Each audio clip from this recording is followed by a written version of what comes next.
Hello, guys. This is a lesson about sense of smell and olfactory, and let's start right away without any extra words.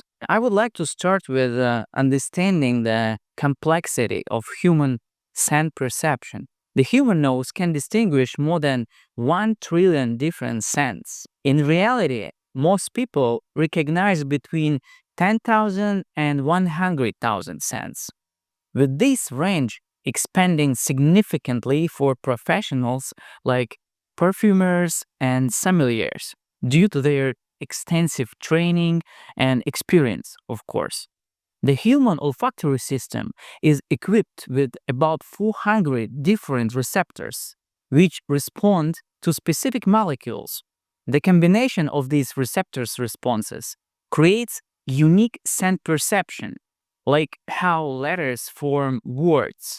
But despite the fact that there are trillions of possible aromas, we've long since classified all scents into 10 main categories and 2 additional ones. So the first one is fruity, second, floral, then woody and resinous, fatty and oily, spicy and aromatic, putrid, which is like decay, rotten smells, burned and smoky, ethereal, like solvents, alcohols, paint like, minty and cooling, popcorn and nutty, and 2 additionals, sulfuric meaty, like umami aromas like meat, broth, and mineral and metallic, like iron or whetstones. Now let's dive deeper into olfactory analysis and mixology and figure out how sense perception works in bartending and tasting. Alcoholic beverages contain hundreds of volatile smell compounds that appear during the production processes like malting, cooking, fermentation, aging, and so on. Moreover, these compounds interact between themselves and others and evolve through processes like oxidation and aging.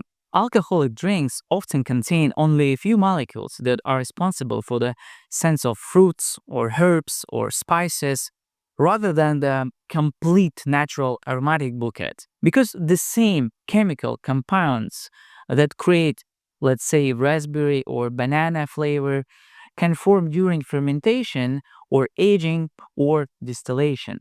For example, fresh raspberry contain over 200 volatile compounds such as beta-ianon, which gives us floral violet-like notes, ethyl format for sweet and fruity notes, furfurol for caramel or nutty flavor, gamma-decalactone for peachy, creamy, and many others. But in alcohol, only 1-2 key molecules from this list might be present, not all 200. That's why we sense a raspberry note rather than the full, rich stand of fresh berries. So, when whiskey, rum, or tequila has a hint of raspberry or other fruits, it doesn't mean that are actual raspberries inside. Instead, the drink contained only few key molecules from a much larger set that make up the full scent of fresh fruit. Alright, so let's break down the key groups of volatile compounds so we can confidently use them when describing the aromatic profiles of drinks because this is what exactly makes us professionals. The first group is fruity and floral aromas. Fruity and floral notes mostly come from esters, but terpenes, aldehydes, and lactones also play a role, especially in more complex or aged drinks. So, pineapple, banana, apple, citrus, and many others appears from here. These same compounds exist in fresh fruits. For example, one ester isoamyl acetate, which gives whiskey a banana note, is the same compound found in bananas. Second group, spicy, woody, and vanilla notes, originating from phenols and lactones, typically developed during bottle aging, fermentation, and smoking. Vanillin in vanilla or coumarin and cinnamon, all smoky, woody flavors, as well as clove spice, rose, or honey, are also phenol elements. Third one, green and fresh notes, produced by aldehydes during fermentation and aging, and they are responsible for fresh cut grass smell or apple, cucumber, or green bell pepper. Group number 4, nutty, creamy, and buttery notes. Furans and pyrazines are responsible for nutty notes, while lactates and ketones contribute to creamy aromas. These compounds are especially strong in cognac and aged whiskey and give us this peachy, apricot, coconut, and butter flavors. Group number 5, solvent, acetone-like, paint-like aromas. So harsh solvent-like aromas come from ethyl acetate or methanol or butanol and give us nail polish, solvent, glue-like, medicinal notes. In mezcal and tequila, strong solvent or paint-like notes often come from high levels of ethyl acetate and methanol, produced during agave fermentation. Next group is smoky and burnt notes. Again, phenols enter alcohol from oak barrels or smoking processes, and this is like antiseptic, tar, smoke, charred wood, charcoal, bonfire. All of those are phenols. In Islay Scotch, for example, smoky flavors come from guaiacol, which forms when malt is dried over peat smoke. Time to talk about how to taste properly. Good quality tasting requires preparation. A good start is to avoid eating for a couple of hours before the tasting. Ideally, wait 10 hours. So don't eat the full night, and in the morning you go for tasting. This also applies to smoking, coffee, and various flavored teas or soda waters. By doing so, you maintain maximum sensitivity of your receptors and immediately set yourself up for a more productive result. Many people overlook these details and miss the opportunity to fully experience the potential of a drink right from the start. Preparation is essential, but the most important part happens during the tasting itself. Let's start by understanding what an alcoholic beverage actually is, but from a physics perspective. The drink in your glass is essentially a chemical solution composed of a wide range of substances and volatile compounds. Some of these volatiles are light, some are heavier, some evaporate quickly and fly out of the glass, while others stay behind until the very end. With that in your mind, we need to approach tasting the right way. You shouldn't immediately dive your nose inside the glass. Instead, start by slowly bringing the glass toward your nose, taking gentle breaths along the way. Pause the moment you detect even the finest aroma. Stop there and pay your attention. Those are the lightest precious volatile compounds, the ones that will evaporate within the next few minutes. Then gradually move the glass closer and continue breathing in. This approach helps you ensure that you don't miss any of the delicate, fleeting aromatics at the top of the spectrum. The next thing to keep in mind is that we can breathe in different ways. We can take a deep breath or we can inhale slowly and gently. And that affects how far those volatile compounds travel into our nasal passages and how our brain perceives the aroma. You should combine soft, slow inhalation with deeper, more intense ones to fully explore the spectrum of what's in the glass. Some chemical compounds bypass the receptors in nasopharynx and travels to the lungs where part of them settles and another part oxidizes and is exhaled back out. On their way out, these compounds might land on the receptors or they might not. By adjusting the intensity of your breathing, you can control how many molecules reach your receptors.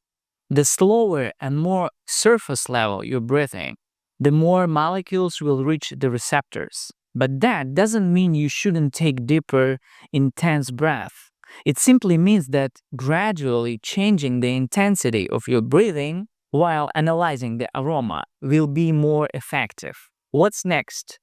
Now let's recall how the brain works, particularly the two hemispheres, which are responsible for different functions. For right-hand people, the left hemisphere manages and monitors behavioral patterns, while the right hemisphere is in charge of creativity and actually build those patterns. Knowing this and also that the left nostril connected to receptors linked to the left hemisphere and the right nostrils to the right hemisphere, we can draw some interesting conclusions. By inhaling through one nostril or the other, we can activate different neural pathways, which may lead to different perceptions and sensations. This doesn't mean you need to pinch your nostril shut with your finger. It's enough to gently tilt your head and bring the glass toward one nostril then other. And don't forget about the intensity of your inhalation and the distance from the glass. Those are also a crucial role. And finally, don't try to be overly specific by naming exact berries, fruits, or vegetables. Instead, use broader terms, refer to the aroma categories we went over earlier, and this will help you create a clearer and more professional vocabulary when describing what you smell. Alright, now it's time to understand how to train a sense of smell. Let's talk about how you can develop your sense of smell and really train your nose. The most basic thing you can do is simply smell everything around you. All the food and not just food in grocery stores. Try closing your eyes sometimes and really focus on something that you smell and feel the aromatic. Bit by bit, your brain will start storing those smells and your nose will get sharper with time. But the most effective way, of course, is blind smelling practice. Ideally, someone else set it up for you. Ask a bartender friend to head to the kitchen, pick out a range of ingredients, and place them into separate wine glasses or even mugs so you can see inside. Then they bring them to you and you take it one by one with your eyes closed and you smell and try to guess what's inside. Trust me, at first you will miss a lot. That's because your brain is used to connecting smells with a visual input. And when that input is gone, the brain gets confused. But with practice, it becomes easier and easier to identify what's in the map. And that means in the long run, you will also get better at recognizing the aromatic profiles in different spirits and cocktails. The next level is when you move beyond basic ingredients. After you've smelled your way through most food and can confidently tell the difference between onion and chives, watermelon and cucumber, fennel and coriander, you can start working with alcohol. Take 5 glasses and pour 5 different Blanco tequilas or 5 single malt whiskeys into them. Make a note of which one is which and begin a focused smelling session that lasts several hours during your working shift. Let these glasses sit and open up, then return to them over time.